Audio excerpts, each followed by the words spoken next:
बहुत सारे टीचर थे जैसे मणिकांत सर, अन्य लोग जो थे इतिहास के प्रकांड विद्वान थे, खास करके मेंस के लिए। तो फिर हमने झोला उठाया अपना 2010 में आ गए मुखर्जी नगर, और मुखर्जी नगर का प्रेम कह लीजिए या कुछ कह लीजिए, तब से लेके आज तक फिर मुखर्जी नगर छूटा नहीं। तो उनसे हमने कहा कि यार समझ में नहीं आ रहा क्या लिया जाए, फिलॉसफी ले लिया जाए कि इतिहास लिया जाए। तो चल ही रहा था, तो बोले यही हो रहा था कि यार फिलॉसफी लेंगे तो फिर इतिहास तो पढ़ना ही है पेपर 1 में, जीएस पेपर 1 में। तो फिर उन्होंने एक बड़ा अच्छा बात कहा कि अभिषेक सर, बुरे वक्त में ना पुरानी प्रेमिका याद आती है, हाँ तो ऐसा क्यों ना करते हैं कि हम लोग इतिहास ही पढ़ते हैं।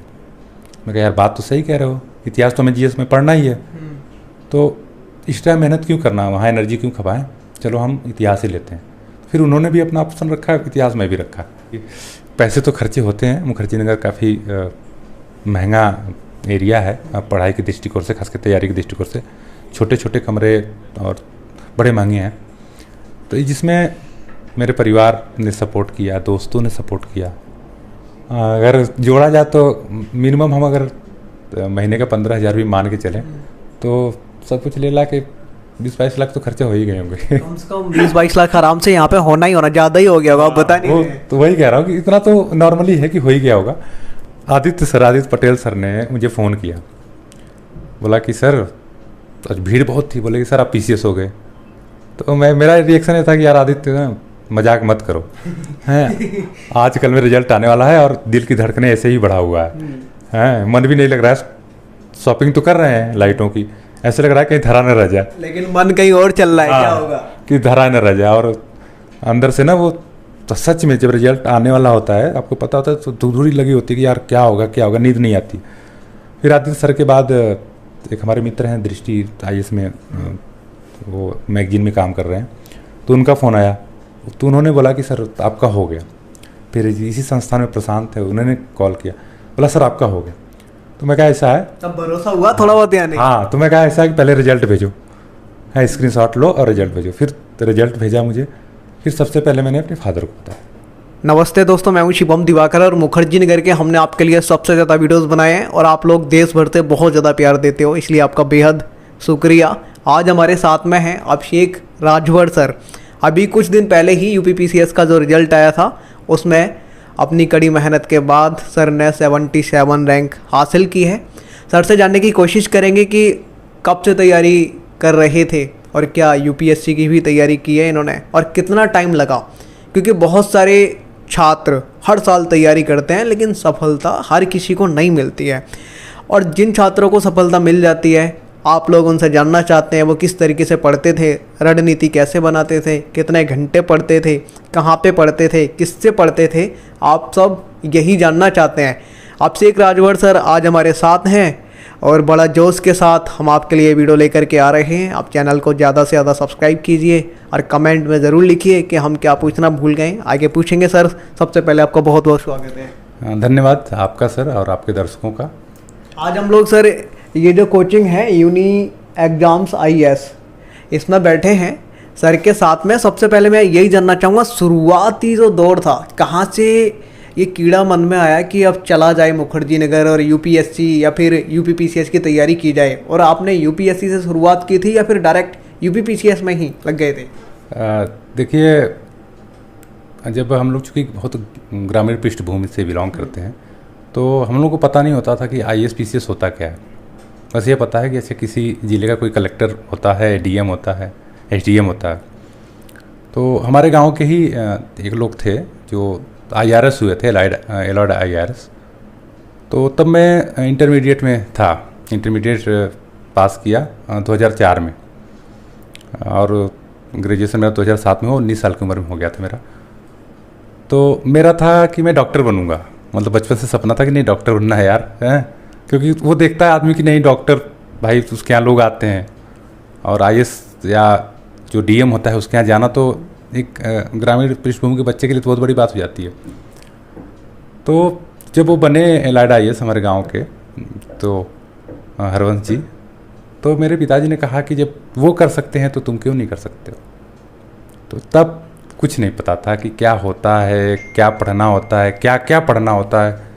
बस ये पता होता कि हाँ फलाने फलाने सब्जेक्ट्स वो बने थे, हिस्ट्री फिलॉसफी उनका था।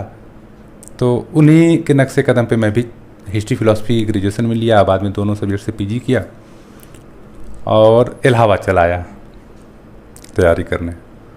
इलाहाबाद आया तो केडी सर थे, इतिहास के प्रकांड विद्वान उस समय के, तो उनके यहाँ किया। इतिहास कह सकते हैं कि उन्होंने ही सिखाया कि होता क्या है। उसके बाद आरसी सिन्हा सर जी उस समय टॉप मोस्ट सबसे उनकी संस्थान थे, सेंटर फॉर एक्सीलेंस।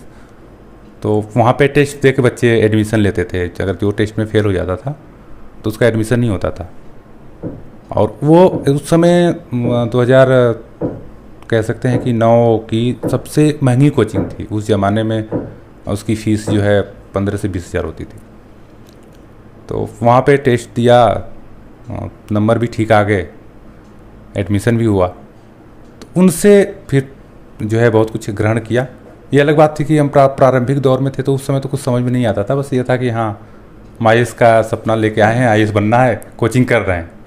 लेकिन ये पता नहीं था, बस ये पढ़ाते थे, हम लोग पढ़ते थे। कितना याद हो रहा है ये पता नहीं था। फिर बाद में मेरा पहला अटेम्प्ट 2010 में मैंने लिया। ये वाला जो अटेम्प्ट था आपने, ये किताबी रंग बिरंगी दुनिया है जहाँ आज हम लोग बैठे हैं मुखर्जी नगर, इधर से ही आके दिया था या फिर जहाँ पहले गए थे उधर से ही दिया था? मैं इलाहाबाद से दिया था ये अटेम्प्ट। इलाहाबाद में दिया तो स्कोर अच्छे थे मेरे, तो मुझे लगा कि मेंस तो लिखना है। तो इलाहाबाद का एक ट्रेंड था कि मेंस लिखने के लिए आपको दिल्ली आना पड़ेगा, और ऑप्शनल भी मेरे तो वही थे, हिस्ट्री और फिलॉसफी।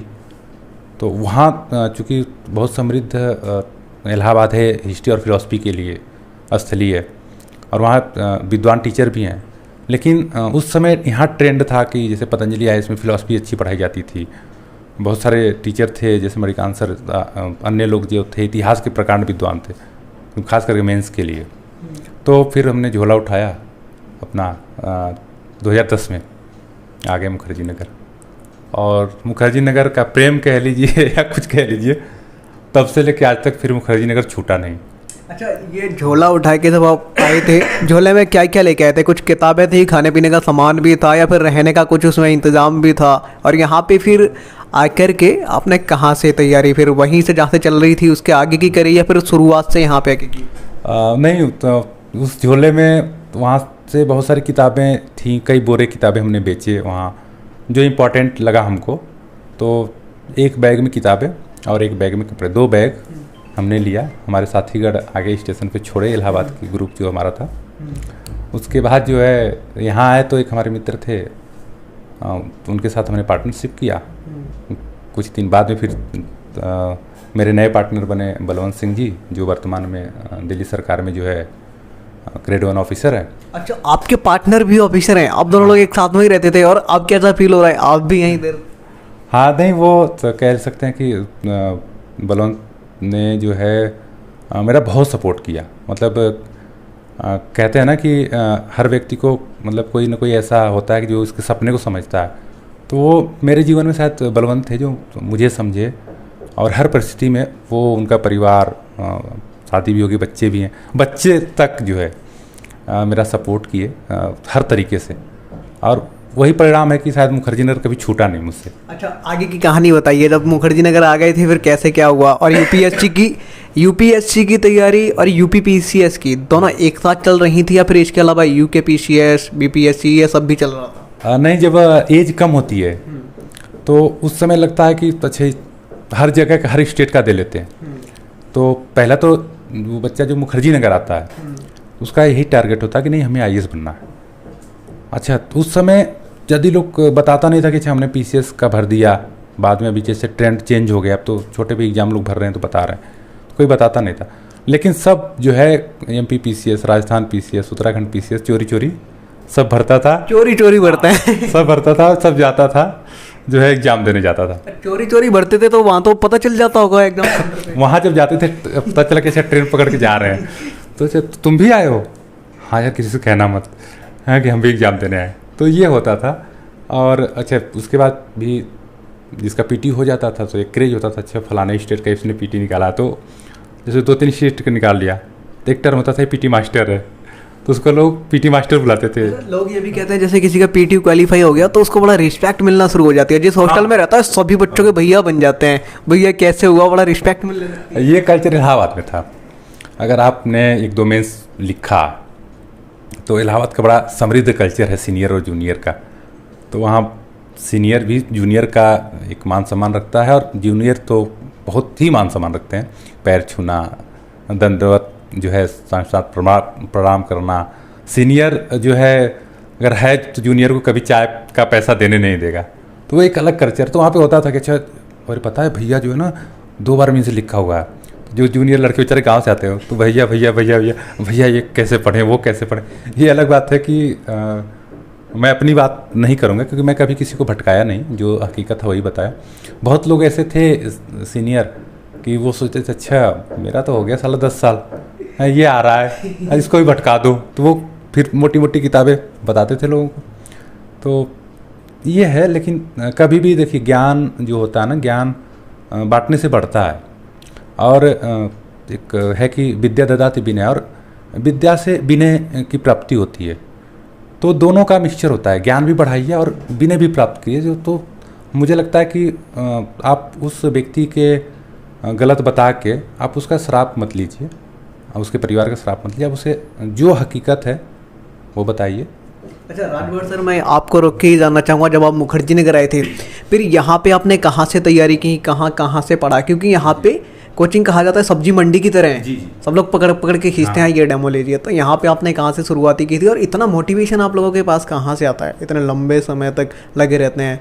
किसकी लाइनें पढ़ते हैं, कौन सी किताबें पढ़ते हैं, किसको फॉलो करते थे उस टाइम? देखिए यहाँ पे उस समय सच में जब हम लोग आए थे तो बहुत सारी कोचिंगें थी अपने टॉप, और जो अभी वर्तमान में बहुत टॉप पे हैं कोचिंग, वो उस समय प्रारंभिक दौर में थी। तो मैं आया था तो मेरा चूँकि जीएस पे आशीष सिन्हा सर का मैंने इलाहाबाद में पढ़ लिया था, तो मेरा सेल्फ था। बाद में इकोनॉमिक्स मेरा वीक पोर्शन था उस समय। तो एक सीमा ICS करके कोचिंग चलती थी, वर्तमान में बंद है। तो अश्विनी सर पढ़ाते थे, वो असिस्टेंट कमिश्नर है इस समय GST, यूपी में ही सिलेक्शन हुआ था उनका। तो वो उनके यहाँ मैंने पढ़ा था, या हमारे ग्रुप के जितने लोग पढ़े थे, और बहुत ही सरल और शुद्ध तरीके से पढ़ाते थे, गोरखपुर के निवासी थे। तो वो किया। फिलॉसफी मैंने धर्मेंद्र सर के यहाँ किया, पतंजलि IAS में। उसके अलावा जैसे दोस्त यार हैं या फिर किसी के यहाँ बैठ के कुछ पढ़ लिया, बाकी GS के पर्पज़ से मैं किसी कोचिंग में नहीं गया।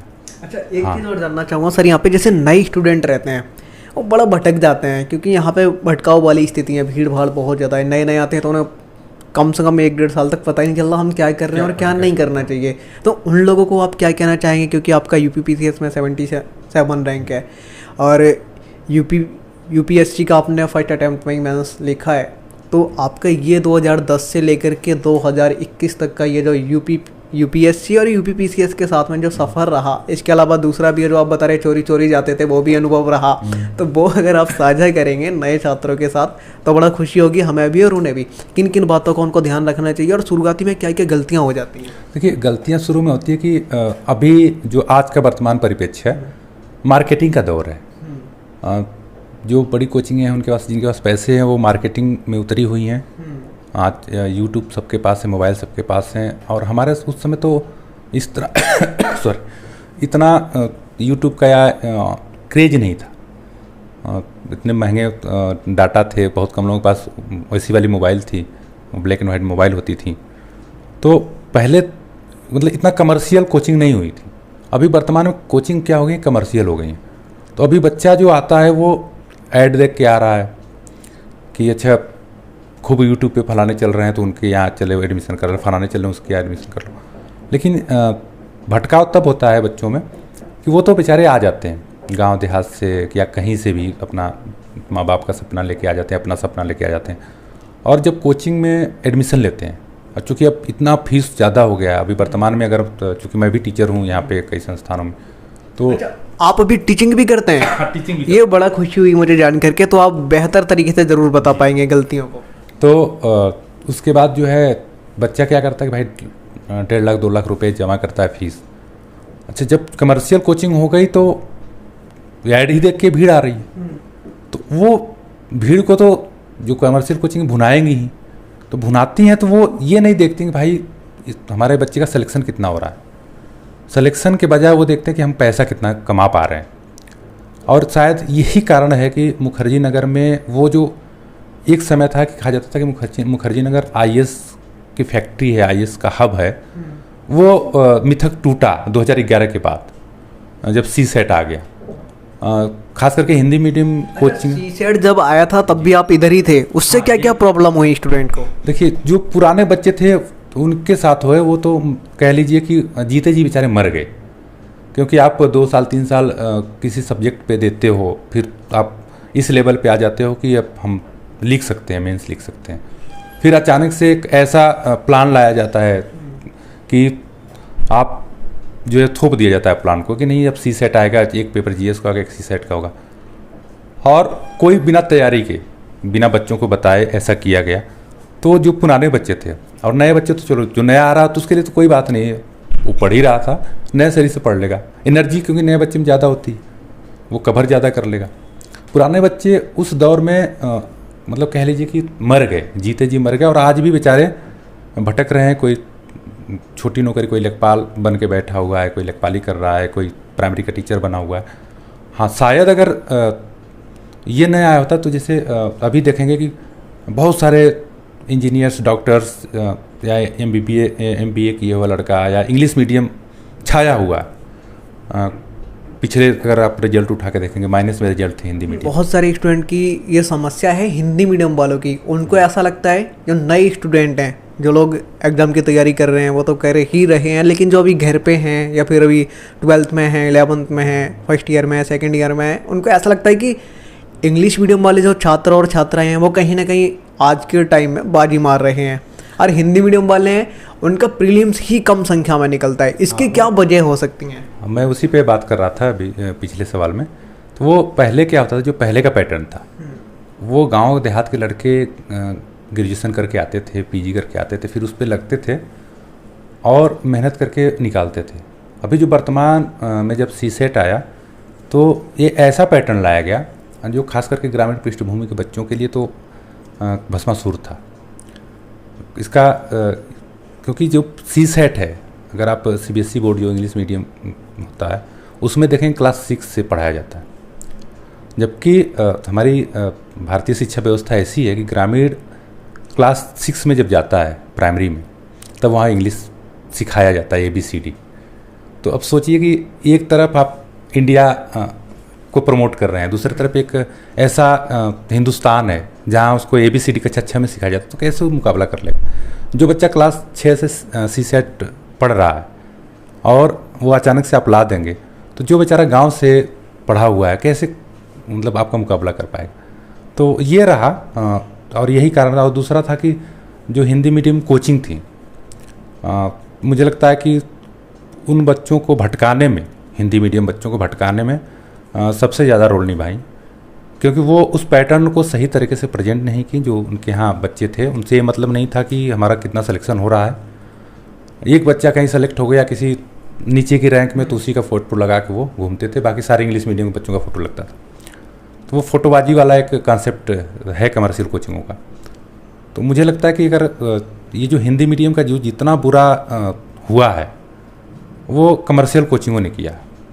अच्छा सर, यहाँ पे एक चीज़ और जानना चाहूँगा, आपकी हॉबी क्या है? आपको क्या पसंद है? आप कविताएं वगैरह, शेर शायरी या कुछ लिखते भी हैं, कहानी वगैरह? हाँ, मैं हॉबी में मैं कुकिंग भी बहुत अच्छा करता हूँ। अच्छा, कुकिंग भी आप करते हैं? क्या बनाना पसंद है आपको? फेवरेट क्या है? नॉनवेज, वेज, खास करके नॉनवेज में बहुत अच्छा बनाता हूँ। चलिए कभी जरूर सर के साथ में रहेंगे तब देखेंगे। अभी आप ये बताइए, कविताएं आप लिखते हैं? हाँ, उसके अलावा मैं कविताएं लिखता हूँ, उपन्यास मेरे कई पेंडिंग हैं, तैयारी के दौरान नहीं समय मिल पाता था।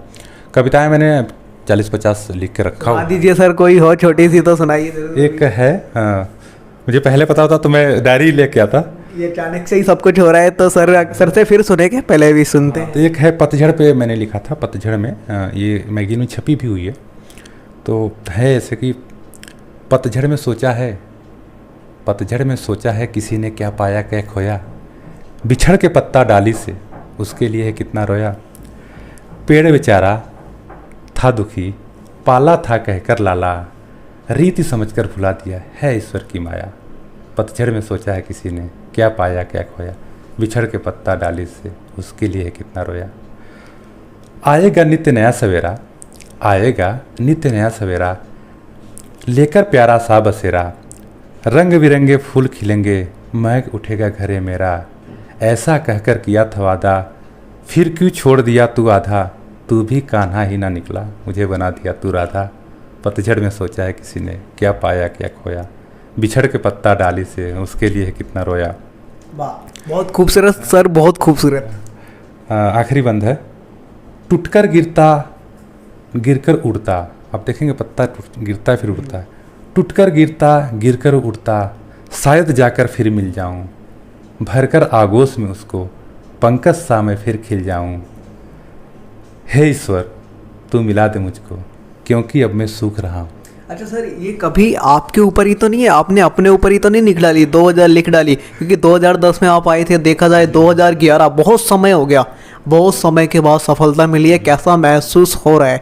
ये बस आखिरी है जो लाइन है, हे ईश्वर तू मिला दे मुझको, क्योंकि अब मैं सूख रहा हूँ। रह गई कसक बस इतनी सी, अब अंदर ही अंदर टूट रहा हूँ। पतझड़ में सोचा है किसी ने, क्या पाया क्या खोया, बिछड़ के पत्ता डाली से उसके लिए कितना रोया। खूबसूरत। ये लगता है आपके ऊपर पूरा मतलब आपके ऊपर पूरी जम रही है, काफ़ी लंबी समय लगा। मज़ेदार बात है कि ये कविता जो है फिलॉसफी की क्लास चल रही थी उसमें लिखा गया था। एक तरफ क्लास हो रही थी, एक तरफ मैं लिख रहा था। अच्छा ये बताइए सर, जैसे कि अभी आप टीचिंग वगैरह भी करते हैं, तो क्या ये जो कोचिंग है यहीं पे आप टीचिंग वगैरह करेंगे क्या? हाँ, मैंने ऑनलाइन भी कई जगह किया, और ये यूनिक एग्जाम IAS के साथ मेरा जुड़ने का ये था कि आदित्य पटेल जी जो है ऑलरेडी IAS हैं, 2016 में जो है इन्होंने क्रैक किया था, और हिंदी भाषी और मेरे मित्र भी हैं। मित्र के साथ साथ गाइडर भी हैं, एक दूसरे को वो भी समझते हैं, मैं भी समझता हूँ। प्लस इस संस्थान से एक और था जुड़ने का लाभ कि यहाँ जो भी फैकल्टी हैं, मतलब जो भी टीचर हैं, चूँकि अभी नया नया संस्थान है, बच्चे कम जानते हैं इस संस्थान को, यहाँ पे सेलेक्टेड लोग ही हैं। अच्छा, ये जो कोचिंग है uni exams IAS, universal exam solution, इसका CSET का न्यू बैच भी स्टार्ट हो चुका है, एडमिशन भी ओपन है। तो दोस्तों ऊपर 2 नंबर भी हैं जिन पे आप यहाँ से जो जानकारी है वो ले सकते हैं। तो इससे जुड़ने का मकसद आपका ये था कि यहाँ पे सारे सिलेक्टेड ही हैं, तो क्या दूसरों को सिलेक्शन दिलाएंगे सिलेक्टेड? हाँ, देखिए होता क्या है ना कि मेन बात होती है कि मोटिवेशन। जैसे बच्चा आप किसी और संस्थान में आप गए, फिर कोई IAS बन के IPS बन के आ रहा है, फिर बच्चा उनसे मोटिवेट हो रहा है। इस संस्थान का क्या है कि यहाँ खुद बैठा हुआ IAS IPS बैठा हुआ है, ठीक है। मैं भी पहले सेलेक्ट था, बाद में फिर हो गया, तो पर्सनली गाइड किया जाता है और व्यक्तिगत रूप से गाइड किया जाता है। यहाँ पे ऐसे करो ऐसे करो ऐसे करो, ये पढ़ो ये छोड़ दो, इतने में काम चल जाएगा आपका। जैसे अभी आज एक लड़के आया था, दिल्ली सरकार में है टीचर, तो करीब 2 घंटे बैठ के मैं उसको मोटिवेट किया, जबकि वो इंतज़ार कर रहा था बेचारा कई दिन से कि सर आएंगे तो मिलूंगा। ऐसे बहुत सारे बच्चे हैं, तो पर्सनली हम लोग गाइड करते हैं, और इसका मकसद यही है। जैसे सागर सर हो गए, लोकेश सर हो गए, तो सारे लोग सेलेक्टेड हैं। तो ये जब सेलेक्टेड, आप भी सिलेक्टेड हैं? तो हाँ, मैं भी सेलेक्टेड हूँ।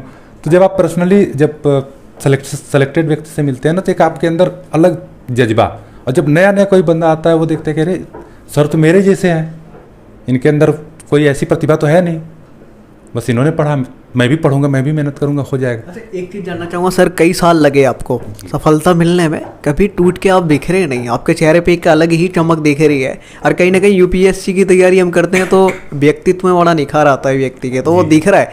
तो इसमें मतलब इतना सब्र कैसे किया आपने? लोग कर नहीं पाते, टूट के बिखर जाते हैं 1-2 साल में ही। देखिए वो आपके होता है कि आपकी पारिवारिक परवरिश कैसी हुई, पहली बात। दूसरी बात है कि हर बच्चे को मैं कहूँगा कि मोटिवेशनल कविताएं, उपन्यास ये पढ़ने चाहिए। मैं भी मुझे एक रामधारी सिंह दिनकर की कविता है, थक कर बैठ के क्या है राही मंजिल दूर नहीं है, तो उसकी 4 बंद है, 4 पंक्तियां हैं जो मुझे हमेशा प्रेरित करती रही। जब भी मुझे लगा कि यार डिमोटिवेट हो रहा हूँ, तो वो है, सिंपल सी है।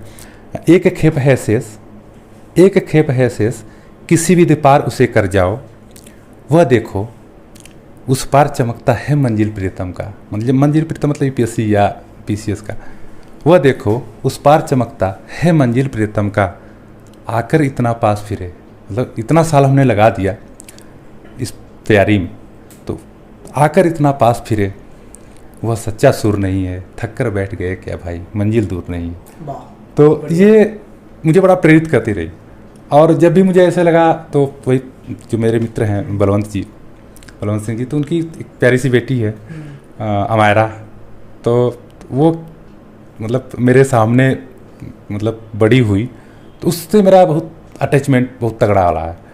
तो जब भी मुझे लगता था कि यार डीमोटिवेट हो रहा हूँ तो मैं ज़्यादा तो उसके साथ जम के खेलता था, और आज भी जाता हूँ तो उसके साथ ही खेलता हूँ। तो वहाँ मैं फ्रेश हो जाता था, फिर आके फिर लग जाता था। अच्छा सर, जैसे कि आप यूपीएससी की तैयारी करने के लिए इधर आए थे, यूपीपीसीएस में आपने सिलेक्शन ले लिया, तो जो यूपीएससी का आपने कितने बार इंटरव्यू या मेंस तक आप पहुँचे हैं? नहीं, मैं वही 10 में दिया था। उसके बाद कह सकते हैं कि शायद मेरी प्लानिंग में कमी रह गई, या सही गाइड करने वाला कोई नहीं था कि आप सीसेट को ऐसे क्रैक कर सकते हो। उसका तो मेरा पीटी कभी निकला नहीं। मेहनत मैंने बहुत किया, हर तरीके से किया कि निकल जाए, लेकिन हम क्रैक नहीं कर पाए। यूपीपीसीएस को तो आपने फोड़ दिया। हाँ, यूपीपीसीएस का हम सीरियस हुए 15 के बाद, बीच बीच में मेंस लिखते रहे, लेकिन 15 से लगातार मेंस लिख रहे थे।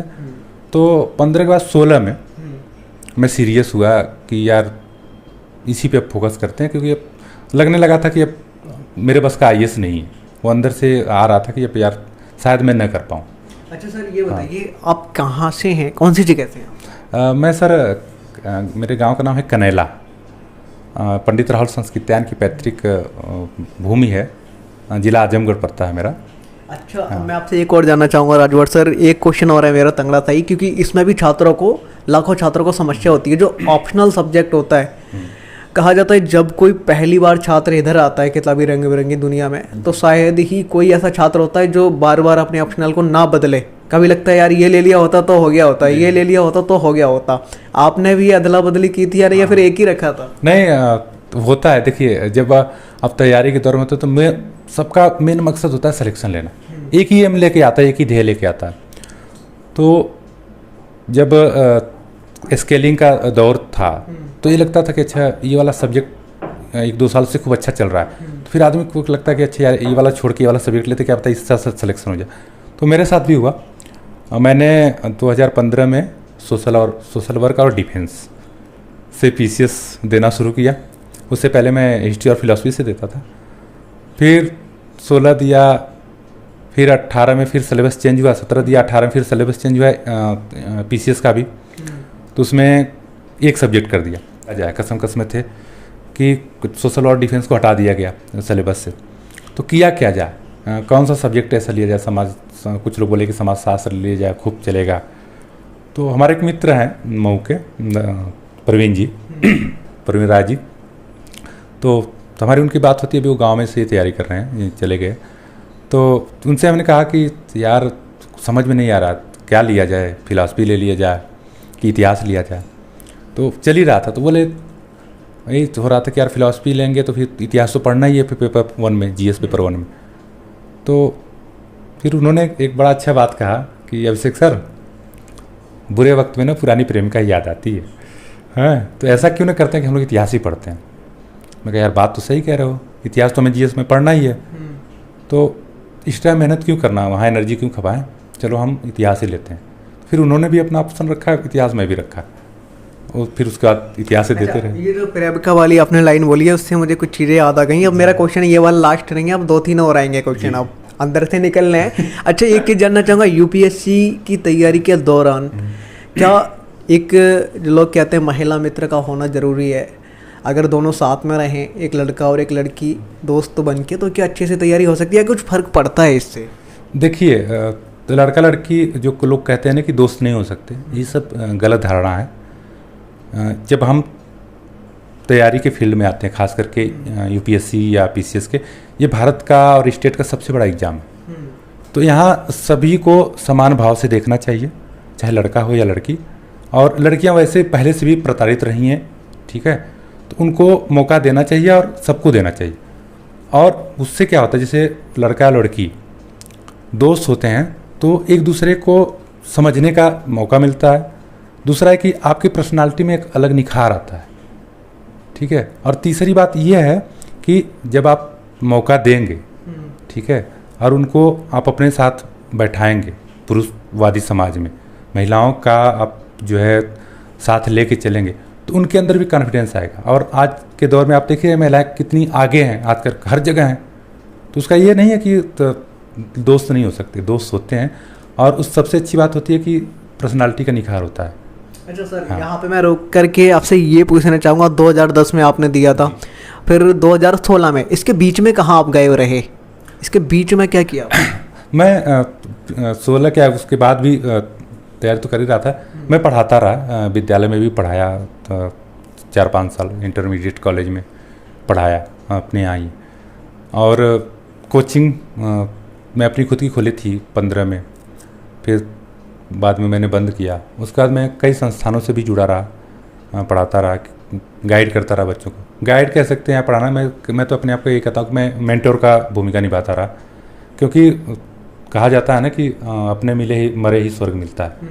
तो हम केवल ये कह सकते हैं कि भाई आप मतलब ये पढ़ लो, इसी चीज़ों को छोड़ दो। अब वो बच्चे के ऊपर है कि वो बच्चा कितना आपकी बातें समझ पा रहा है और कितना आपको फॉलो कर रहा है। सर यहाँ पे अगर देखा जाए 2010, 11, 12, 13, 14, 15, 16, 17, 18, 19, 20, 21, यानी कि यहाँ पे ये लगभग 12 साल लगभग हम मानते हैं, 11-12 साल। इसमें कितना मोटा मोटी अगर गिने तो कितना खर्चा हो गया होगा, क्योंकि यहाँ पे रहना बिल्कुल आसान नहीं है, बहुत मोटा पैसा खर्च होता है। हाँ, कह सकते हैं आप कि पैसे तो खर्चे होते हैं। मुखर्जी नगर काफ़ी महंगा एरिया है पढ़ाई के दृष्टिकोण से, खासकर तैयारी के दृष्टिकोण से। छोटे छोटे कमरे और बड़े महंगे हैं। तो जिसमें मेरे परिवार ने सपोर्ट किया, दोस्तों ने सपोर्ट किया। अगर जोड़ा जाए तो मिनिमम हम अगर महीने का 15,000 भी मान के चलें तो सब कुछ ले ला के 20-22 लाख तो खर्चे हो ही गए होंगे। कम से कम 20-22 लाख आराम से यहाँ पे होना ही होना, ज़्यादा ही हो गया होगा, बता नहीं। तो वही कह रहा हूँ कि इतना तो नॉर्मली है कि हो ही गया होगा। बाकी वो चीज़ मैंने नहीं देखता, मैंने ये होता है कि आप जिस ध्येय को लेके चले हैं वो पूरा हो, हाँ वो ध्येय पूरा हो जाता है, तो वो चीज़ें मैंने नहीं रखती है। और माँ बाप किसी भी बच्चे को ना बड़ी उम्मीद से भेजता है, क्योंकि वो बच्चे का सपना नहीं होता है, वो बच्चे के रूप में जो है ना माँ बाप उस सपने को जी रहा होता है। जैसे मेरे फादर भी जी रहे होंगे, मेरी माँ भी जी रही होंगी जब मैं यहाँ पे आके तैयारी कर रहा हूँगा। हर बच्चे के माँ बाप ऐसा करते हैं। वो आपको नहीं देखते कि आप क्या कर रहे हो, वो देखते हैं कि ये मैं गया हूँ और मैं ये कर रहा हूँ। अच्छा सर, यहाँ पे मैं रोकना चाहूँगा, ये जो कोचिंग है uni exam IAS universal exam solution, यहाँ पे आपकी क्लास कब से स्टार्ट हो रही है?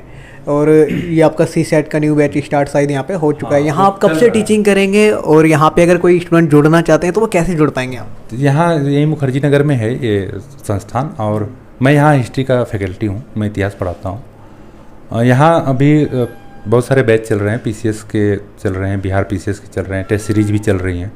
न्यू बैच जल्दी ही तभी डेट अनाउंस हो जाएगी, और CSET का हमारा चल रहा है। और इससे और सबसे बड़ी बात है कि संस्था गारंटी के साथ आपको कह रही है कि आप लोग गारंटी दे रहे हैं? गारंटी दे रहे हैं कि भाई PT हम कराएंगे, जैसे हम कह रहे हैं फॉलो करो। ये नहीं कि हम आपको बोल दिए कि भाई आप एडमिशन करा लीजिए, आपने एडमिशन करा लिया। हम कह रहे हैं कि नहीं, आप जो है फलाने बुक से इतना ही पढ़ लो, आप उस बुक को लेके बैठे हो, तो ऐसे नहीं। सर लास्ट क्वेश्चन मेरा अब आपसे है। पहले मैं बोल दिया था लास्ट है, मैंने बोला था, लेकिन वो लास्ट नहीं हुआ था, ये लास्ट है। जब आपका रिजल्ट आया UPPCS का, सबसे पहले किसी ने देखा था? आपने, दोस्तों ने, मम्मी पापा ने, भाई बहन ने, किसी ने देखा था? नहीं, मैं सच बताऊं तो दीपावली का दौर चल रहा था, तो मैं गया था यहाँ पे आपके आज़ाद मार्केट शॉपिंग करने, लाइट वेट्स की। तो जानी सदर मार्केट मिलता है, तो मैं गया हुआ था। आदित्य पटेल सर ने मुझे फ़ोन किया, बोला कि सर आज भीड़ बहुत थी, बोले कि सर आप PCS हो गए। तो मेरा रिएक्शन ये था कि यार आदित्य ना मजाक मत करो हैं, आजकल में रिजल्ट आने वाला है और दिल की धड़कनें ऐसे ही बढ़ा हुआ है, मन भी नहीं लग रहा है, शॉपिंग तो कर रहे हैं लाइटों की, ऐसे लग रहा है कहीं धरा न रह जाए, लेकिन मन कहीं और चल रहा है, क्या होगा कि धरा न रह जाए। और अंदर से ना वो तो सच में जब रिजल्ट आने वाला होता है, आपको पता होता है, तो धुरधुरी लगी होती है कि यार क्या होगा, नींद नहीं आती। फिर आदित्य सर के बाद एक हमारे मित्र हैं दृष्टि IAS में, वो मैगजीन में काम कर रहे हैं, तो उनका फ़ोन आया, तो उन्होंने बोला कि सर आपका हो गया। फिर इसी संस्थान में प्रशांत है, उन्होंने कॉल किया, बोला सर आपका हो गया। तो मैं कहा ऐसा है, तब भरोसा हुआ थोड़ा बहुत या नहीं? हाँ, तो मैं कहा ऐसा है कि पहले रिजल्ट भेजो, है स्क्रीनशॉट लो और रिजल्ट भेजो। फिर रिजल्ट भेजा मुझे। फिर सबसे पहले मैंने अपने फादर को बताया, क्योंकि क्या रिएक्शन था पिताजी? मैं पिताजी को फ़ोन किया। मैं कहा, चूँकि सबसे ज़्यादा बेताब भी वही थे, क्योंकि सुबह भी वो कॉल किए थे मुझे कि चूँकि ये रिजल्ट कोर्ट में था, तो उन्होंने बोला था कि कोर्ट ने तो आप लोगों के हक़ में फ़ैसला दे दिया है। तो मैं कहा पिताजी ऐसा है कि रिजल्ट तो हमारा आयोग जो है हमेशा या तो मंगलवार को निकालता है या तो शनिवार को निकालता है, तो हम लोग भी उम्मीद करते हैं कि शायद शनिवार को रिजल्ट आ जाएगा। लेकिन संयोग रहा कि बुधवार को उसी दिन रिजल्ट आ गया। तो मैंने पिताजी को फ़ोन किया। मैं कहा कि चूँकि मैं बाबूजी कहता हूँ, मैं कहा बाबूजी रिजल्ट हो गया। तो बोले सच में रिजल्ट हो गया? तो मैं कहा हाँ रिजल्ट हो गया। फिर उसके बाद वहीं पे माँ थी, तो उन्होंने माँ से कहा कि अरे पंकज का रिजल्ट, मेरा घर का नाम पंकज है। अच्छा, दो मतलब ये हर किसी के होते हैं, बचपन के यार दोस्तों के और यहाँ के अलग अलग। हाँ, तो बोले कि तो पंकज का रिजल्ट हो गया, PCS बन गया। तो फिर माँ से बात किया, उनका आशीर्वाद लिया। तो ऐसे लगा कि माँ मेरी बहुत भावुक हो गई थी जब मैं उनसे बात कर रहा था। फिर उसके बाद फिर लोगों के दोस्तों के फ़ोन आने शुरू। बिल्कुल। दोस्तों आज हमारे साथ में थे अभिषेक राजभर सर, और इनकी हिस्ट्री की क्लास यहाँ पे स्टार्ट होनी है, और इनका अनुभव काफ़ी ज़्यादा है। आप इनके चेहरे की चमक से ही पहचान सकते हैं, क्योंकि कोई भी व्यक्ति अगर UPSC की तैयारी करता है ना, तो वो एक बेहतर इंसान बन जाता है, और उसकी जो व्यक्तित्व होता है उसका निखार आता है। और अनुभव तो इनके पास है ही ढेर सारा, 2 बार। अच्छा, एक बार अभी इस वाले रिजल्ट में आप सिलेक्ट हुए हैं, इससे पहले कौन से वाले में हुए थे? दिल्ली सरकार में था, DSSP में मैं जो है असिस्टेंट के रूप में सेलेक्ट हुआ था वहाँ पे। तो दोस्तों आप यहाँ से अंदाज़ा लगा सकते हैं, अगर आपको कुछ भी गाइडेंस चाहिए, यहाँ पे ज्वाइन करना चाहते हैं, कुछ पूछना चाहते हैं, तो 2 नंबर आपको दिखाई दे रहे होंगे, स्क्रीन पे लगे हैं। डायरेक्ट आप उन पे कॉल कर सकते हैं। यहाँ की जो टीम है आपसे बात करेगी, जो भी आपकी समस्याएं हैं, परेशानी है, उनको दूर करेगी। और अगर आपको ऐसा लगता है कि हम आपसे एक राजभर सर से कुछ पूछना भूल गए, तो आप कमेंट बॉक्स में ज़रूर लिखिए। आपके विचार सादर आमंत्रित हैं, और आप भी पढ़ते रहिए, आगे बढ़ते रहिए। और सर कुछ कहना चाह रहे हैं शायद? हाँ, मैं जो विद्यार्थीगण है, मैं ये कहूँगा कि देखिए ये बहुत लंबा गेम है। वो बहुत कम लोग होते हैं जो आए तुरंत सिलेक्शन ले लिए। तो आप प्लीज़ धैर्य ना खोएं और लगे रहें। इस तैयारी की सबसे अच्छी बात होती है कि जीवन में सब कुछ सीखा जाता है, जैसे सर ने कहा। और दूसरा है कि अगर आप लगे रहेंगे तो ये भी है कि आपको कहीं ना कहीं कुछ दे के जाता है, ये फील्ड दे के जाएगा, आपको निराश नहीं करेगा। इसलिए लगे रहें, अपने माँ बाप का सम्मान करें, सेवा करें। परिस्थितियाँ देखिए, तो होता है कि डूबते हुए सूरज को ना कोई सलाम नहीं करता, सब उगते हुए सूरज को सलाम करते हैं। तो कौन क्या कह रहा है इसका आप फिक्र ना करें। बाकी जो है बस आप अपने लक्ष्य की तरफ लगे रहें, और माँ बाप की आंखों को ज़रूर देखें कि वो आपसे क्या चाहता है। बस इतना ही। दोस्तों ये वीडियो देखने के लिए आपका बेहद शुक्रिया। मिलते हैं आपसे किसी और वीडियो में। अभी पढ़ते रहिए, आगे बढ़ते रहिए। जय